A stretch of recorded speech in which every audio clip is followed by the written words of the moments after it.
All right, everybody, we are now going to transition into the final session of this morning's workshop, which is our landowner panel.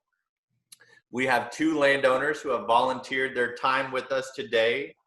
The first is Errol Candy, and the second is Howard Hicks. These are two folks who are really invested in their land stewardship ethic, taking care of the land now and for the future. And so I'd like to, if both of you could take yourselves off of mute, I would love to start out just by asking each of you, and we'll start with Errol, to tell us a bit about yourself and your families and what inspired y'all to start looking at conservation easements. Okay, I'll try to be as brief as possible. I think our story, my wife Susan and I, is very similar to many other landowners who donated easements. Way back in 1998, we bought 175 acres in southwest Gillespie County, and we noticed it had been overgrazed for many years, like a lot of properties, but there wasn't much we could do about it at the time. And then Susan read about wildlife tax valuation. And so in 2003, we actually converted to that, which meant we didn't have to put cattle on every year. And that made a huge difference with actually native grasses coming back. And we didn't just have a monoculture of KR blue stem. So that was the first, first step was buying the property. Second step was actually going to a wildlife valuation. It's nice to be able to manage it that way and not have to put grazing animals on every year. Then the third step, which was the most important step, is that Susan was reading about conservation easements in a Nature Conservancy publication. And we started investigating that, and we looked at different land trusts and decided to go with the Hill Country Land Trust in 2008. So it was a three-stage decision, really. And we were doing everything really that we were going to do with the conservation easement anyway. So it wasn't for us a difficult decision. We have no children. So the big scare was, for us, was, you know, we put all this work and effort in planting diverse trees and shrubs and thinning out the cedar. We don't believe cedar's all bad. So we've thinned it out. And we were doing all that, and we had nobody to leave it to. And we knew what would happen because all around us, even though we're far southwest of the county, all the development is going on around here now, and all the properties are being subdivided. So it was really for open space that we donated the easement, which was perfectly acceptable to the land trust. We actually afterwards found a rock midden and some arrowheads, so that was a nice surprise. The other thing that I was very pleased about, and so was Susan, is that with the land trust visits, you learn so much from the people on the board. They are experts in many different fields. And although we've done our homework, they have helped us so much in understanding how to continue doing what we're doing and how to improve it. So those land trust visits were invaluable. As I said, we didn't really do it for the financial reasons, but you never look a gift horse in their mouth. So that was quite nice to get the financial benefits. I would also like to thank the land trust from its origins. We started with our easement fairly soon after the land trust was formed, and we watched it develop to a very, very good organization.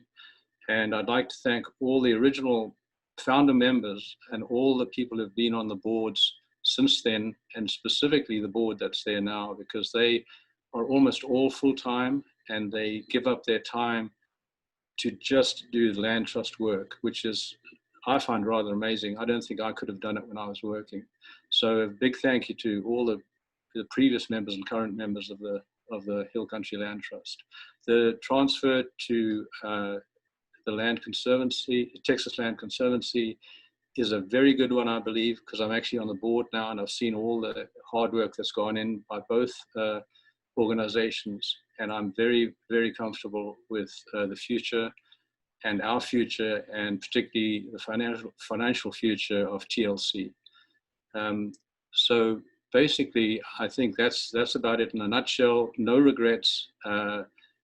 I'll probably pass before my wife because I was a bit of a cradle snatcher and she's younger than me. So I think I will be probably the first to go. But when she goes, at least she'll know that our property will be in good hands. We won't have subdivisions. And hopefully the people who inherit it or buy it will actually continue with our legacy. And thank you very much for your time. Harold, thank you so much for sharing your experience with us. I've got a few questions to ask both of you, but first I'd like to hear from Mr. Hicks. Mr. Hicks, could you tell us a little bit about yourself and your family? What was your journey like in terms of starting to look into conservation easements for your place?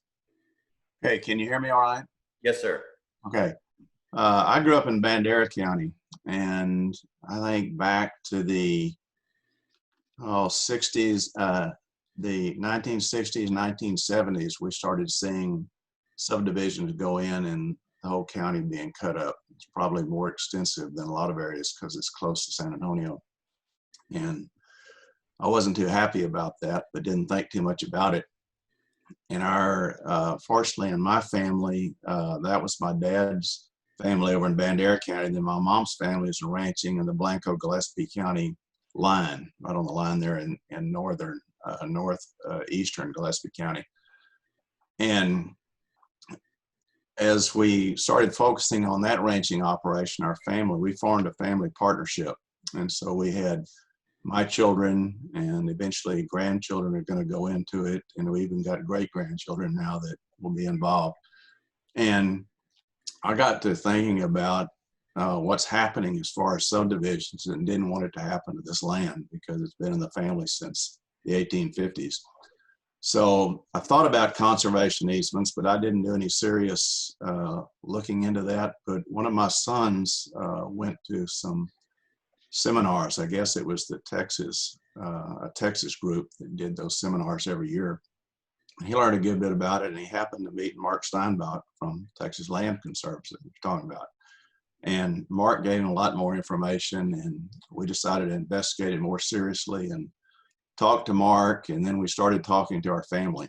And like I say, it was children and grandchildren, and now there's even great-grandchildren involved.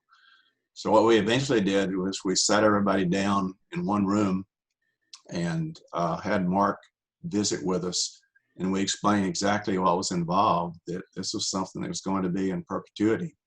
But it was certainly our desire, and as it turned out, it was the desire of all of our children and grandchildren to do the same thing too. We never want this place to be cut up. So we started working with Texas Land Conservancy and eventually it was a small piece of property, about 175 acres, but it was adjacent to family ranch, a partnership that was about 1,400 acres. So we started talking to our cousins and they were interested in it as well. And about 3 years later, we were able to get that property into a conservation easement as well. We were also influenced by one of our neighbors who already had about 225 acres in a conservation easement with TLC. So it was useful to talk to him, his experience and his confidence in that organization. So that's the basic journey to get where we are today. I have several questions for both Mr. Candy and Mr. Hicks, but I want to encourage all the participants, please do not be shy. This is your opportunity to hear from folks who have gone through this, to hear their firsthand experience. So please don't be shy. Share your questions in the chat box and we'll get those read out. And in the meantime, while y'all are thinking of your questions, I'll ask a couple more. Could y'all tell us a bit about this process, looking back, you've gone through the whole transaction process. What was a key lesson learned, perhaps an aha moment that you had that you'd like to share with landowners who may be right now considering, is an easement the right fit for me? What would be your key lesson learned that you'd like to impart? I mentioned it briefly before, Daniel. We started out, we thought we knew our property pretty well. We'd walked it, we'd looked at things, but not being experts in anything in particular. We were trying to learn from a lot of different people. And we did learn that it's best to talk to almost everyone. I've always had the motto, listen to what other people say because they may know more than you do. And I've discovered that's often the case. And with the land trust people who came on visits here, after they did the baseline report, we discovered a whole lot of plants and grasses particularly that we didn't know we had. And then every year that we had a visit, we would discover other things. And our property took on we loved our property, but it took on a different characteristics. For us, it actually became to us even more precious because we realized what we had actually missed by not understanding enough about this type of environment. And with the information that was given to us by the people who did the visits from the Land Trust, I think we were much more appreciative of the property.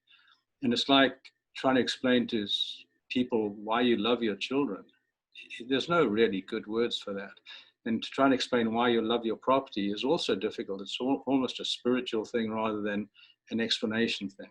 So once you've had it, you know what it means. But if you've never had it, you don't know what it means. And that's what's so good about reaching out to the children. So in a nutshell, we've come to appreciate our property much more with the input from the authorities or experts that know about these things, which are actually the site visit land trust personnel. And TLC have permanent visitors who do site visits, and they are very good, according to reports, in what they do, and they can give that advice too. So you develop new projects as you go, and that's what my and my wife have learned, and we've been given new ways to do things too, which have actually saved us time. Thank you. Mr. Hicks, any key aha moments or lessons learned from the process? Well, I think one of the most important things to remember is that this is in perpetuity. Sometimes we don't stop and think about that. But this is forever. So it's important that everybody understands that's involved in the transaction, especially when you have family and future family involved. And we were very appreciative of the TLC people. They were very patient with us, answered all our questions, spent a lot of time with us. And so it's important that you do that. I think the other thing that's important is when you decide you want to do a conservation easement, there are many factors that you have to take into account in drawing up that easement. You have to think through all of those things, and it was a lot of work, but it was worth it because, as Errol mentioned, he learned so much more about his place from the baseline survey and those sort of things. We learned a lot as well, but just having to think through all the different aspects of the things that have to go into that easement is a good process to go through. But it is a lot of work and takes a commitment to do it, but it's worthwhile. Here's a question that I will broaden not just for conservation easements. We talked a lot earlier. We heard from Steve Nelly about land stewardship. We heard from Shane about the various cost share programs. So just in general, as y'all have been stewarding your lands, is there anything that you wish in hindsight you had known and perhaps you would have done differently that you think folks here might be interested in hearing? Whether it's, again, the stewardship piece, different management techniques, or maybe it's how you approach the conservation easement.